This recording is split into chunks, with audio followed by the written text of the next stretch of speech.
Welcome to sur-THRIVER Unleashed. This show is all about helping survivors release the shame of the crimes committed against them, help them take back their power, and become an empowered sur-THRIVER. And I'm so excited today. My special guest is Suzanne Isaza, and she is an educator on the topic of incest and sexual violence since 2014. She is the founder of the Sexual Assault Advocacy Network, SAAN for short, and the creator of incestaware.org, a grant writer consultant, author, and outspoken advocate. She is a sur-THRIVER of incest, and I am so glad to have you on the show today. Thank you for being here. Thank you for having me. I'm so glad to be here too. Oh, I was looking at all your website for the Sexual Assault Advocacy Network, SAAN. Did you pronounce it SAAN? Yeah, we call it SAAN. SAAN for short. Mm-hmm. And the incestaware.org. You're doing so many wonderful things, Suzanne. Tell me just briefly a little bit about you, and you are a sur-THRIVER of incest. If you would just share and why and how you decided to start the healing journey? Mm-hmm. That's a great question. So I'm a father-daughter incest survivor, and I didn't tell anybody about it when I was a kid. But when I was 19 years old, I learned that my perpetrator was abusing someone else, and I sort of had a light bulb moment where, and I imagine other survivors can identify, you don't necessarily have the capacity to help yourself or even the wherewithal to help yourself in a crisis, but when someone else experiences it, then sometimes we show up. And that's exactly what happened, and he was ultimately convicted on 4 counts. And I really didn't do anything with that experience for about almost 20 years. I just sort of buried it, and I started my healing journey in my early 20s. I spent a lot of years trying to kind of climb out of what a lot of us deal with trauma, which is, low self-esteem and all those sorts of, addictive behaviors and things that we take on as the result of our trauma. And so I worked my way out of that into my 30s. And then about 7 years ago, I had another light bulb moment where I realized I wanted to start using my experience to help other people and share my story. I didn't know what, but I just had this feeling, this overwhelming sense like I need to be doing this. And so I found my way into telling my story. And of course, many advocates will relate to this. You start out in one way and it sort of all snowballs and the tumbleweed begins to accumulate. And then I was doing, conferences and talks and writing, and it really began to explode. And that brings me to today. I've started a couple of initiatives that I'm happy to tell you about. But I think the reason why I do this is I want to help other people, but my real focus is on prevention, because there's so much we can be doing to prevent people from being victims of family violence, interpersonal violence, but we don't do them. And so I feel that my mission is to be a role model for other survivors who want to come forward and be advocates, but also to teach people about what they can be doing to prevent sexual violence. Good for you. Good for you. We need that. We need more of that. I love on your Incest Aware, you say, learn about it, talk about it, end it. And that is so important. My advocacy work right now with the podcast and the YouTube is to focus on sur-THRIVERs who have maybe not received help yet, to get help, get healed, and get happy. So I'm so glad that we're talking about prevention too. And when did you are the founder of SAAN. When did you find that or develop the program? Yeah, where did that come into being? Well, I was doing so much. And every day I was involved in some form of advocacy in addition to my full-time job and my other life that I have. And I felt really lonely, sort of lonely in what I was doing. I knew other people doing what I was doing, but I wasn't part of this organization or group of people where I could share what I was doing, ask for help, ask people questions if they knew about something that I perhaps didn't. I really wanted that. And so I poked around a little bit, tried to find a place where I could be part of something like that, and I couldn't find anything. Mm. And then after Me Too hit, there were so many people like me coming forward. And I said, this is absolutely the right time. So I did what a lot of people do, which is I started a Facebook group.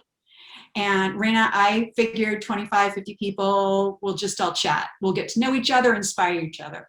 And within a couple of months of starting the group, we had 1,000 people. And so I realized it is not just me looking to chat and get to know people and get support. It's all these other people. And Wonderful. so almost a year ago today, the group had become so popular. People were asking for all sorts of things. They wanted trainings, they wanted events, they wanted to network.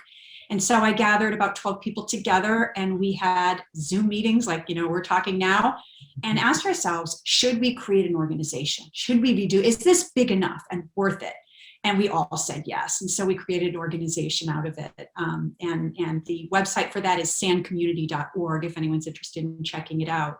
But what an experience. I finally feel like I have a base. I have a people. And for incest survivors, it's really important to be surrounded by people who know you and support you, because many of us have lost our family. Some people have lost their entire family to become an advocate. So it's been so important for me to start and maintain that group. Good for you. Good for you. Yeah, I've just started a new group called sur-THRIVER Unleashed, and it talks about sur-thriving after sexual abuse. And so it's a very small group. If you're listening, please go to Facebook, sur-THRIVER Unleashed, and I'd love to have you there too, Suzanne. So your advocacy work, I don't know why I have such a problem with that word, because I'm an advocate and working on some things here in Florida. 2 years ago, I testified for the elimination of the statute of limitations for child rape. And now we're working on getting the rape kits for Florida, the backlog, and so that we get that up to date. So doing advocacy work, Suzanne, a lot of people, when they get healed and they feel better, they're not sure what they want to do. And some people don't want to get involved with the advocacy work, but they can do a lot of volunteering too. Would you agree with that?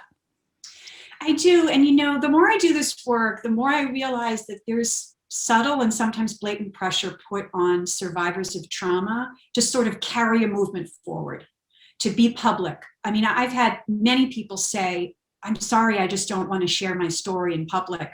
And I say, there is nothing to be sorry. You have no responsibility to be anything to anyone. Your responsibility is to heal and live your best life. And in turn, that will be like a ripple effect of positivity.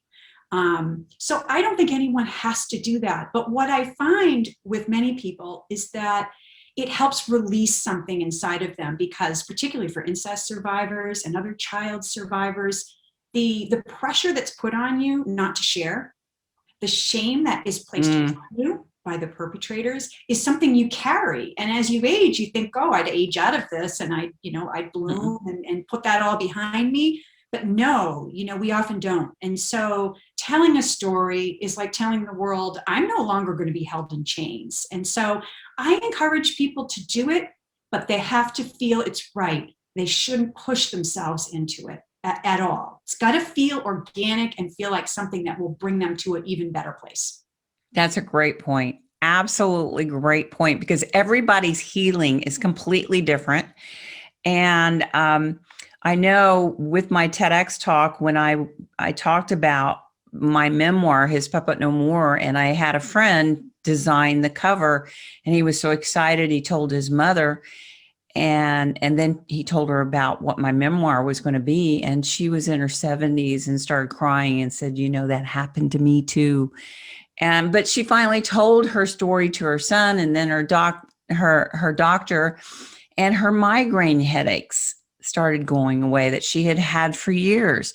So I encourage people, and I'm sure you do too, by telling our stories, but we have to be careful who we tell our stories to. And we don't have to write a book unless you want to. You don't have to start a foundation unless you want to. And you don't have to go on Oprah Winfrey unless you want to. But I think, yeah, you're right about the shame. And this is something that's so important to me. I grew tired of being ashamed of a crime I did not commit. And they are feeling that too, but the shame is forced on us.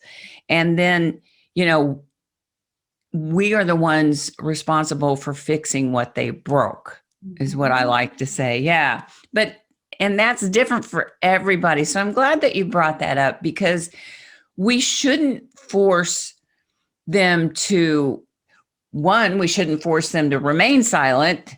Two, we shouldn't force them to speak until they're ready to speak. When you agree with that, obviously. I do. I'm so with you. I think there's a little caveat, a little asterisk I would put on that. That when we know that someone is being abused, and especially if the person is a child, there becomes an added responsibility to make sure that that kid is protected. So if we are being abused by somebody, then that is totally our experience to handle as we need to. But if we know that person is abusing someone else, it brings us into another realm of responsibility. And there's not a lot of agreement on this in the advocacy community. Many people say no one should report unless they are 100% comfortable with it. But from my vantage point, acknowledging that that's very real and valid, from my vantage point is I see cases of perpetrators who are molesting sometimes hundreds of people. And you say, where's the paper trail on these people? You know, why do we not know about their history? And very often we do know about their history, but a lot of the problem is the lack of reporting.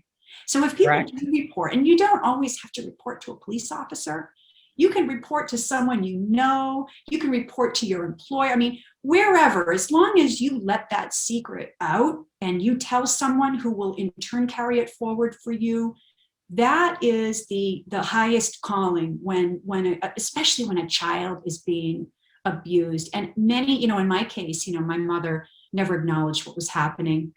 She stayed with my father still together today.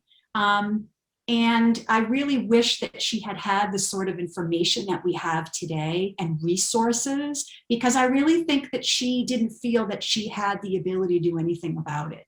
And so when I go and I share my story, I encourage people that talk to others, whether you're a survivor or you see that someone else might be at risk, just communicate, because other people will rally around and they will help you. Absolutely. Yeah, that's so important. And, you know, with incest, there's a lot of other family members involved. Fortunately, I was one of the fortunate ones that my mother believed me when I told her. My other siblings rallied around me. And when I was in group with 6 other women, I found that wasn't the case, unfortunately. And it sounds like it wasn't for you. Maybe you were believed, but there wasn't the help or support there from the family dynamic. But I'm so glad to hear what you're doing with SAAN and the Incest Aware. So you're working on prevention. Do you think that with your advocacy work, has it helped in your healing process doing all of this work? That's a great question. So I'll use Incest Aware as an example of how it's helped me. Last summer, when I was so busy with building SAAN and doing talks and all of that work, I started to feel inside that there was something that was not authentic. And I kept feeling this thing, and I didn't know what it was. And then eventually I realized I was not using the word incest. I was not identifying the type of abuse that I had suffered. And because of that, people did not really know the scope of what happened to me. And years ago, I thought it doesn't really matter. But incest is one of those types of sexual assault that people are still not talking. They are in France. If any, at the time of this recording, there's a huge movement in France to address the incest problem. We haven't had that here. So I remember it was the middle of the summer. I went online and I said, I'm going to see if there's any organization out there that's just focused on incest. Maybe I could be a part of that. And I did a Google search and I came up with links to porn sites. I came up with, articles advocating for it to be legal. And I said, imagine my 19-year-old self going online, looking for help and seeing that. I said, this is unacceptable. And right then and there, I decided I'm going to create a website that is exclusively focused on incest. And as I developed that site, it's for survivors, it's for people who help survivors and for activists who want to get more involved in prevention. As I built it and I worked with other people, I found that I was able to tap into my own experience, my own personal experience on a deeper level. Because here I was writing pages about survivor healing and the incest dynamic and these things that I hadn't really explored in this work yet. And so as that site, it was like a birth, and I launched it in October of 2020. So it's been up for about 4 months now. And when I launched it, I just sort of collapsed and I realized this was a metamorphosis for me. I feel like, coming out of the chrysalis of the butterfly, I have really embraced the term incest in terms of my survivorship. And I noticed that people do not like to use that term. They stay away from that term as much as possible. And I can understand why, because there's a lot of misunderstanding about what incest actually is. There's a lot of shame attached to it. So I'm trying to bust that, that shame and bust those myths so people understand the vast majority of incest is incest abuse of kids. Yep. Good for you. Bravo. And I understand what you're saying because it took me a long time to say incest. I said child sexual abuse, which is horrific, but incest, that took me, I totally get that. And other survivors will get that. It was a hard thing to accept. And now I say incest. I am not ashamed of it. We didn't commit these crimes, but I understand how that shame is piled upon us as though we are to blame for this. It is our fault. It is because of us. It happened. And all those things that they tell us, especially, the perpetrators telling us, and then later years, our little voice telling us it was our fault, we are to blame, which is so not true. So I'm glad that you're doing that because we need that incest awareness. And you're right. It is, when I was doing my research for my TEDx talk, 1 out of every 3, they estimate 2 out of every 3 abuses go unreported. So it's underreported, whether it's incest or not. And we need to start talking about it more. I'm just so honored to have you on here today because with SAAN and then now the Incest Aware, I'm so glad that you're doing that. Are you finding a lot of pushback from the work that you do? Or are you finding more doors opening and people willing to help? I find largely people are willing to help. I had a meeting the other night. It was the first meeting that I had ever planned, had ever been part of just incest prevention survivor advocates. I'd never been a part of actually any meeting that just focused on incest. The first time, 2021, the first time I'd ever been involved in that. And I planned one and we had about 30 people come. And I'm looking at the Zoom gallery view and I'm seeing all these faces. And I'm realizing we want to come out of the woodwork and connect with other people. And after the meeting, we were just talking conceptually and talking about healing. And afterwards, the overwhelming response was, I needed that. And so people are offering, to help. They want to start this. They want to do that. So I really think that fire is lit and that that catalyst has happened. Interestingly, the only pushback I've received for this work has been from my larger family, basically my family. I have good relationships with some of my family members who have supported me. Other family members have not. Even though my father is a convicted sex offender, it's interesting even when something, someone has been convicted, there are people who still actually deny it. And that's the case for me. But I do feel lucky because the majority of my family, they may not understand why I do this. I think most people assume you go through a traumatic event and so you just never talk about it. Why don't you just bury it? Why don't you just move on? But for some of us, we don't want to do that. And I think my family may not understand it all, but they support it to differing degrees. And so I think that there would be many more of me out there if families would rally around and support their work, their public work. But I know people who have been completely rejected from their family of origin, no contact with anyone in their family. And actually to them, it's a little freeing because then they don't have to worry about what their family thinks of them. Yep. That's so true. So true. Well, I think the shame that this could happen in our family. This doesn't happen in our family. This happens to other people. It doesn't happen in our family. And it happens to it can happen to everybody, no matter, the socioeconomic of the family, the race, whatever. It happens. And I think the work that you're doing, Suzanne, when we become more aware, people are going to be shocked at the prevalence of it. Because yes, my mother was from the World War II era where you just sucked it up, you shoved it under the rug, and you don't talk about these things. You don't put your business out on the street as if in a tabloid, right?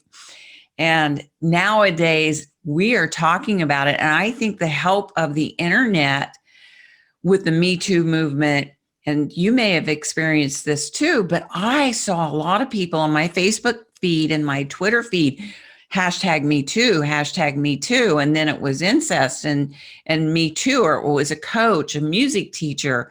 And, the definition of incest, they're kind of lumping coaches and music teachers kind of in there, family friends, family members, because we bring them into our family and we trust these people. Right. And so, but I'm just seeing more and more people. I was shocked to see that how many hashtag Me Too was going through my feed. Did you experience the same thing? I did. In terms of coming out as a survivor, I did. And I found that most people would identify themselves as a certain type of survivor. Many people would say, I'm just a survivor. And I don't want to minimize that and say just, but they would come out and say, I'm a survivor of sexual right. And other people would tell their story. I saw some very explicit stories. It was like the person was just, ready to just share and just shared it all on Facebook. And then there's others who are not quite comfortable giving any level of detail. And so I think some of the challenge with saying I'm an incest survivor for people is that it becomes very specific. It identifies them as growing up in a family in which there was this dysfunction, right? And I think that when we think about our family, we want to feel proud of our family. We want people to look up to us. And I think there's a lot of judgment that's made about people who experience trauma, particularly at home, that there's something flawed with them. They're never going to heal from it. They're ruined, and I've heard elements of this over the last 7 years. And, I say we all have the potential to heal. It does not look the same for everyone. My number one piece of advice for people who are really struggling, well, two pieces of advice. The first one is always, if you're comfortable, get a good therapist. Start working your way through it. And number two, surround yourself with people like you or people like me, people who will give you something to strive for, give you hope, give you optimism, encourage you. If you're surrounded by your family, a dysfunctional family system, it is going to be really difficult to heal. So sometimes stepping out of that and creating a new community, a new family, is what people need to do to move forward with their healing. Yeah. And I gave a TEDx talk in 2017. It's called Healing from Sexual Abuse Can Start with One Word. And I talk about how we must make telling safe. And we also, when someone comes to us, to listen without interruption or judgment. And if you're not sure what to say, be honest. I don't know what to say to you, friend. You know, you and I do because of our background. But if somebody, a family member or friend, I'm not sure what to say, but I will help you find the resources you need. We need that. And you don't need to say anything else. We just need that kind of support, because people are going to heal in their own time, and healing looks different from everybody. And there's no right or wrong. This is what I like to tell to survivors. You have to do what's best for you. What worked for me may not work for you. And I like to tell people I went through 2 therapists before I found the third.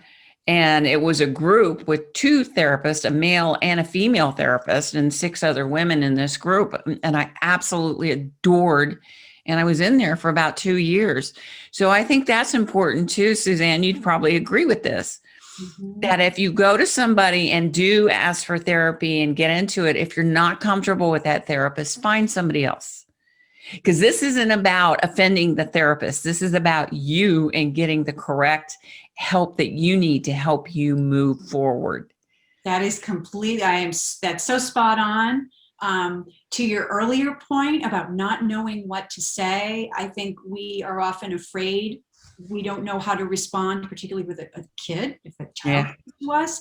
And I tell people, you don't have to say the perfect thing, because the survivor on the other side is actually not looking for the perfect thing.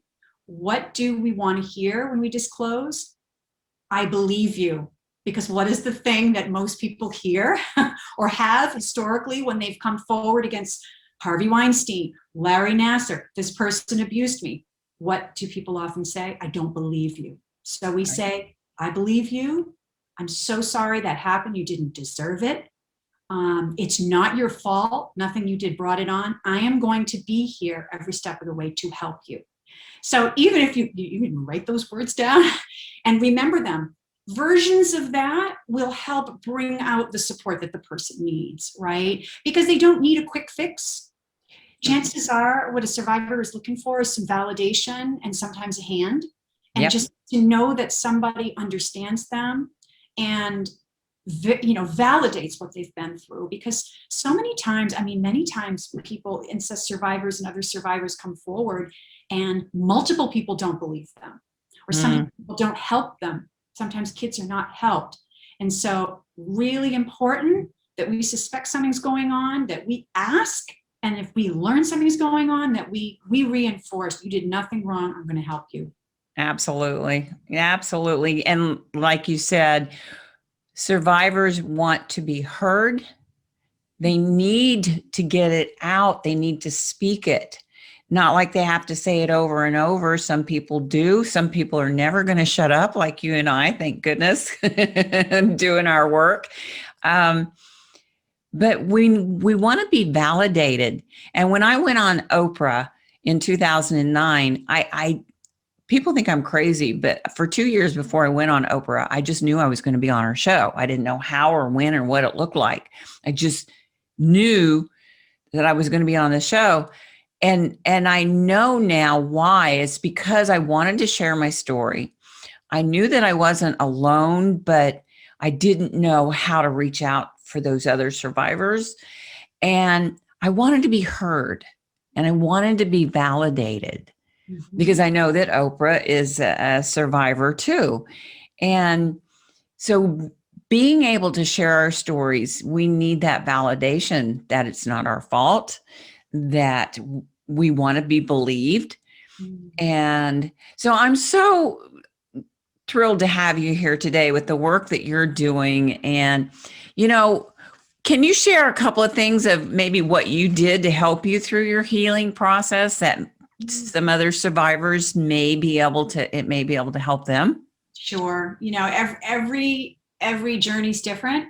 What I learned for me, a major impediment to my healing was my refusal to do self-care, my Ah, refusal to listen to my needs, right? Because growing up, it was never about what I needed. It was always about what someone else needed. And so I grew up with this sense of paying attention to me is just selfish. You know, like I don't deserve that. I no, right? And so it wasn't until I really got into maybe my 30s where I started to pay attention. You know, how do I talk to myself? How do I treat myself? Do I give myself a break? Do I keep going, going, going and never stopping to rest, to pay attention and ask myself, how are you doing? You know, so I've had to, and I still, I mean, please, it is not a perfect thing. I am still working on self-care, but I found for me, that's given me a space to stop and say, what's happened? You know, what's going on right now? I think doing meditation, mindfulness, and yoga has also been really huge. As survivors, sometimes we get really disconnected from our bodies. We mm-hmm. don't like them. I mean, many of us don't like our bodies anyway, but even when you add trauma into it, there can be some real like self-loathing. And I found getting into a yoga studio, just stopping, doing meditation, allowed me to tap into what was going on to me physically, right? And so it slowed my mind down. It gave me a chance to observe and gave me a chance to let those parts out that really needed to be healed. And then the third strategy, I mentioned it earlier, a good therapist. And I still see one. I mean, I've been seeing therapists for probably 2 decades now, and I am big on therapy. It's not just for survivors, it's for everyone. My therapist from the very beginning said, I'd really like to work with you on the element of shame, because her experience 30 years in the business was that shame kept incest survivors from moving forward in their life. The shame would just paralyze you. And so she took me through some healing processes that helped me to identify how shame was impacting my relationships, my choices. And that was so, wow, that was so impactful. It just opened up a whole new world for me, that shame didn't have to take me right down, right? I'm going to Yep. feel it, but I can move through it and keep my wits about me, you know? Good for you. Yeah, shame. I'm working on my online masterclass for survivors after they've gone through counseling, but still struggling with confidence, self-esteem. And it's all based around shame, because I found that for myself, even though I had gone through counseling, I thought I was healed and I don't need any more work and I'm okay. But then after a while, I noticed how my self-confidence was going straight to the toilet, and self-esteem. And so you talked about you're still seeing a therapist. I have done tapping, I've done hypnosis, I've done a lot of journaling, didn't used to journal.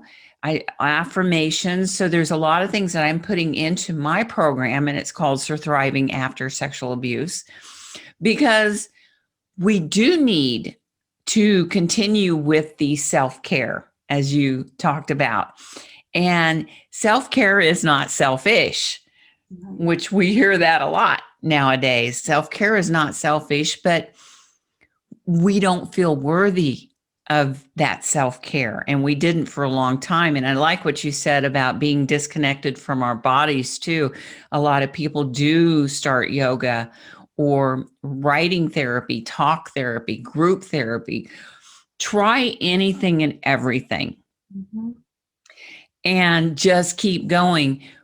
What I've done, you know, I went through 2 years of counseling, like I said, and then I thought, okay, I'm healed, but I wasn't completely, because I hadn't let go of the shame. And so I'm working on that in my masterclass program that's going to be online, because I think it's very important. The shame does kind of sneak up on us, and it's hard to let it go. Wouldn't you agree with that? Yes, and I think there's sort of the sense like you go through a sexual assault and then you heal and then it's done. right? But if you think about other traumatic events that happen to people, like a terrible car wreck or losing a child, we don't expect that people ever really move on, in the sense, in terms of forgetting it. It's not impacting their lives. It doesn't, bother them anymore. We don't expect a parent who has lost a child to be the same for the rest of their life. But somehow with sexual trauma, I think there's some pressure to say, I'm healed, I'm done. And, I've had one person tell me, I think I'm 100% healed. Everyone else I've ever talked to about this topic has said it is just a continuation. Anything we experience in life, there is no set point. We move through things, we cope with things, we learn, we become wise, but we shouldn't expect ourselves to forget and to never have an impact from something, especially for me, being molested as a child. That's one of the most traumatic, distressful things a kid can go through. So to expect myself, at this age to be like, I'm done with all that, it's not going to happen. Now, it doesn't mean that you can't get to a really high functioning place in your life where you're positive and you're achieving and you're enjoying life. It's always there, though. Yeah, and you can get there, and it depends on, you get to decide, do I still want to go to therapy? Do I want to journal? Do I want to use tapping? Do I want to use hypnosis? What I found, Suzanne, is that I have friends who have never experienced the trauma that you and I have, and they're still going through self education, continuing education, self-help to better themselves, to keep growing, and they're at all different ages. So whether it's trauma or not, I think living this life is to become the best version of who we are is so imperative, and we shouldn't allow our trauma to stop us from becoming that person, from becoming our potential. I just posted a podcast of another survivor. Her name is Whitley Rogers, and she says that she grew through, let's grow through what we go through. Yeah. And I thought that was so, I love that motto. That was her motto, grow through what you go through. And there's nothing for us to be ashamed about. And when people, I have this perspective that I use, and people have said, well, don't let your past define you. I'm like, oh, no. The crime committed against me doesn't define me, but my courage, strength, and tenacity to persevere is what defines me. So I am not ashamed of my past, because by saying that, when people don't know what to say, and Brene Brown calls that uncomfortable sympathy, when they don't know what to say, but I want people to know I'm not ashamed of my past. Mm-hmm. I'm not. And am I completely healed? I don't know. I'm human. I'm still working on become the best version possible of myself. And whether that means I'm healed or not, so be it. I don't stress about it anymore. And I think you'll agree with this, what I wanted to stress to other survivors, it's not a race to get healed. It's not a race, but give yourself some grace and space to get to, because you're right where you need to be to get to where you always, if you can dream it, you're on your way. Yes, and there's a quote that has helped me for so many years. Eleanor Roosevelt said, do one thing every day that scares you. And as you talk about, moving through at your own pace, I found that one thing that really helped me was to confront fears that arose from my trauma. And it's one of those things, that the more you expose yourself to something you're afraid of, it becomes less and less gripping for you. It squeezes you less. And so I started following that practice, and I still do that now. And after I've done my thing for the day, I'm like, done. Did that one thing today. And it's really helped me move forward and realize that, I'm never going to get up every day and not have something affect me from my past. I accept that.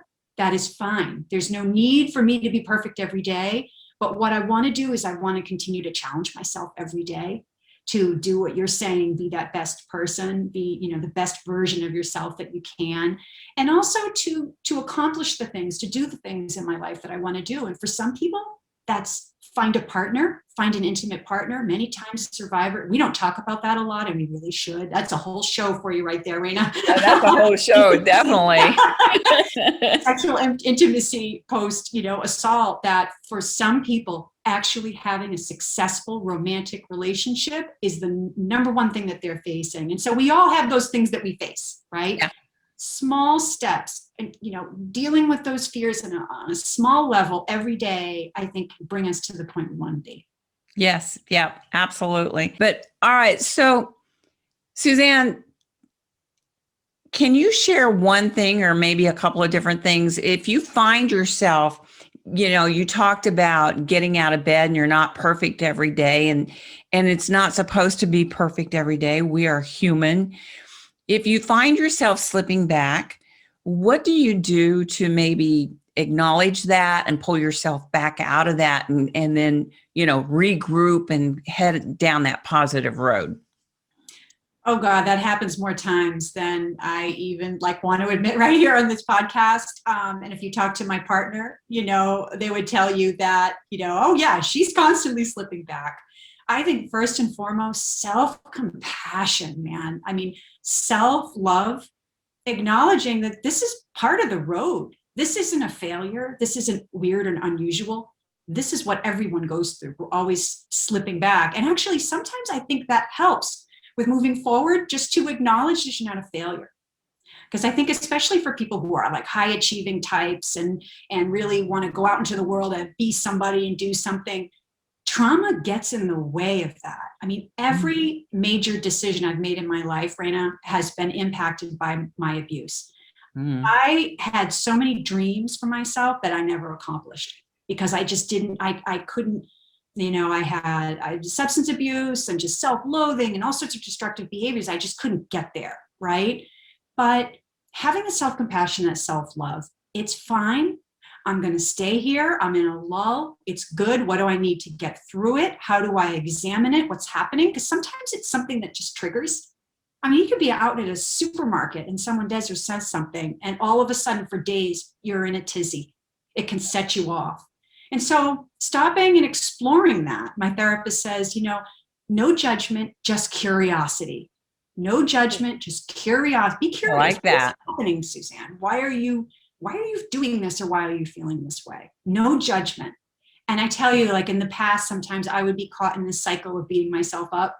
And now sometimes it's rapid. It's a quick process, making my way through it and moving on. So, but it happens all the time. I'm constantly slipping back, even doing this work and being a public person.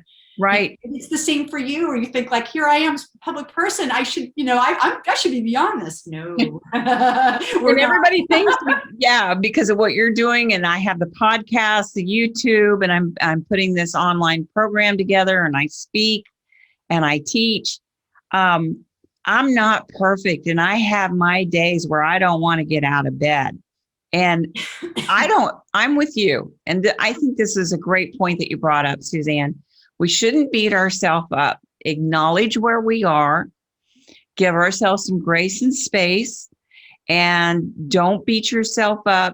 Just know and acknowledge, okay, I'm having a crappy day. What can I do to take care of me right this moment? Because we tend to take care of so many other people. We do put ourselves on the back burner, and we need to, I encourage people to stop beating themselves up. And I used to do the same thing, and I used to self-sabotage, and I find myself slipping back into self-sabotage mode sometimes. Self-sabotage can look like procrastination. Yeah. It could look like, having 2 glasses of wine instead of 1, or it could be having, doing those drugs. Or for me, years ago, it was sex addiction and too much drinking and drugs. But I knew that that's not what I wanted to, or how I wanted to live my life. So I want to tell survivors, be gentle with yourself. Mm-hmm. And no judgment. I like that you said that. No judgment. Just curiosity. I like that. Yeah. Just curious. Why am I going through this right now? Why am I feeling this way? What can I do to make myself feel better? Because there is an emotional level, an optimum zone and the negative zone. And I'm putting a lot of this in my new program. And I've had some test drivers go through the course and I'm getting some great feedback for it. So I'm so glad to have you here. I could talk with you all day long. We may have to come back. You said you're an author too. Do you have any books that you've written, or is it mainly blogs, or what? So I started out writing a series of online articles for this publication that is no longer around. And I started that just as a form of therapy. And someone approached me and I said, wonderful, I'll write on all and so I started writing on all different topics like sex trafficking and the abuse of males, which is something we don't talk about enough, and all sorts of topics, and really found it was therapeutic and I really enjoyed it. And I like writing. And then once I launched the incestaware.org website, someone came to me with an idea to start a blog, and we started talking about it. And I just launched it about a month ago. And if folks want to check it out, it's incestaware.org/blog. And we have guest writers come in and submit their work as long as you're an incest survivor and talking about incest. We use those articles, we do those posts, and I'm loving it because it's not just me writing. Now it's about me inspiring and encouraging other people to write. And so I think wonderful. That my efforts are actually like a lot of the work that you do. Mm-hmm. You're not just doing it for yourself anymore. Now you're a catalyst for other people to do it. And I find for me, that's even more gratifying. I don't need to have the name. I don't need to have a book and everyone know that I'm an author and this and that, but to know that people have been inspired and I've given them a way to move forward and get their article out there or interview them on a show, that is more meaningful to me because I think the impact can even be greater. So right. So that's the type of writing. I haven't written a book. I actually I've heard from people writing a book. It's like having, being pregnant for months and months and months, you're just like, when is this over? Exactly. It took me 3.5 years to write my book, His Puppet No More. And I'm thinking about writing another one. But I've never given birth. I don't have children. So I gave birth to that. When the day I finished that book, I'm like, oh, I collapsed. It was, I like giving birth. So good for you. That's great. And so Incest Aware, I would love to come on and be a guest blogger. What can you tell us what we need to do that? Because I found that I didn't write or keep a journal for years, but when I started writing my book, it was so therapeutic. I couldn't believe how releasing writing was. What are the things that you're looking for your guest writers? We're looking for people who, have some basic writing skills, of course. We're looking for people that, similar to your show, it's not a space for people to tell their abuse stories or to talk about, per se, all of their own healing, their whole healing process, but more to look at incest from a conceptual point of view. And we have articles from people who are talking about reparenting, the inner child, which is awesome, our latest post. I did one recently about, I'm a huge fan of saunas, and I was in the sauna several months ago, and I was at war with my feelings. As I'm sweating, I'm like feeling all this stuff come out of me. And so I wrote a post about that, about how survivors were often fighting our own feelings. And so sort of looking at healing and prevention and awareness from a conceptual way, not so much telling the details of everything we've been through. But if people are interested, they can go to incestaware.org, and we have a contact form. They can fill out that contact form and we'll follow up. But we're definitely interested in featuring, and especially people who historically have not had a mic, who are not typically listened to. I mean, there's a lot of marginalized communities we do not hear enough of. LGBTQ folks, people, Black and brown people, undocumented. I mean, there's populations in this country that experience abuse at much higher rates. Yes. So we're particularly interested in hearing from those people, and we want to give them center stage because we need to hear those stories, and we need to support those survivors. So, and they need that validation. yes, absolutely, because That often they're they report okay. and they tell and they're not believed. So Right. having that opportunity is so important. So important. Well, okay, so we can find you at incestaware.org. Is that the main place you want them to go, or SAAN, or? Yep. If people are interested, if you're an advocate and you want to connect with others, we're on Facebook at the Sexual Assault Advocacy Network. And then that website is SAAN Community, which is SAAN, SAANcommunity.org. And then if people want to reach out to me personally, I have my own website, which is Suzanne Isaza, which is with an I, not an E, SuzanneIsaza.com. But if you click into one of those places, you'll find me. Okay, I will definitely put the Incest Aware and the SAAN on there, and then they can find you on Facebook. If you want to send me that link, Suzanne, I'll put that on there too. I've had so much fun having you on here today. I wish, like I said, I could talk forever with you. And we'll have to have you back. Yes, definitely. Love to come back. Definitely. So we'll have them go to Incest Aware and to SAAN. And is there one last word, one last thing you would like to share with survivors that might give them some hope? Mm-hmm. I would say you are worthy. You are worthy. Get up every morning, look into the mirror. As much as you hate your face or you don't like what you see, look into your eyes and say, I'm worthy. I love myself. I deserve to be here. And I think that message we don't often hear, especially not from abusers. And so I think that's one of the messages we can tell ourselves and tell others. And it really, wow, what a difference. Even just sitting here now saying that, a sense of relaxation, a sense of I'm okay as I am. Yes. So you're okay as you are, you're worthy, and you deserve it. Love yourself. Yeah, be okay. Love yourself. And I think forgiveness is a big important step to self-forgiveness. And what I like to tell survivors is, we've all made bad choices, whether we're survivors or not. That doesn't make us bad people. Mm-hmm. Right? Bad choices doesn't make us bad people. It just teaches us how to do better things. So, Suzanne, loved having you on here today. I want to keep in touch with you. I want to be a guest blogger on your incestaware.org. I'm going to join your group. Please join my group at sur-THRIVERS Unleashed, and we will put this podcast on the platform. We are on iTunes and Amazon.com, Spotify, Stitcher, and I will put the video up on YouTube as well. So thank you for being here today. I hope you had fun. Oh, I did. Yeah, you're a great host, and we talked about so many important things. So it's totally my pleasure. I'll come back anytime. And yes, I want you as a blogger.